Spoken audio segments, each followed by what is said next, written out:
second. Hi guys, it's Fat Chelsea here, and today I got some slime. The cool thing about this slime is it's green. And it's fabulous! And it looks like grass. It also looks like my favorite food in the whole entire world. Slimes! Sorry, I gotta get a test subject.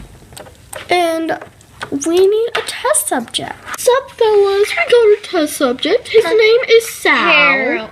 Sal. I don't want to get in there. No. It has a poison sign, and poison things kill you. No. Are you doing this for the money? Yes. Come on, do it for the money. No, stop. Grab the slime. No. Put the lid on. And then wait 3 hours. 8 hours later. So we waited approximately 3 hours, so let's open it. Pop the thing, go.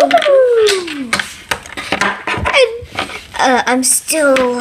How's it, Sal? My name is Tal. It felt so gross. It felt like I was eating my own pee. It's slime, not liquids. I hate it. It is so gross. I'm gonna give you a bad review on Yahoo.com. And Sal rates it a 10 out of 10. Bye, No, Sal. I wrote it as a 0.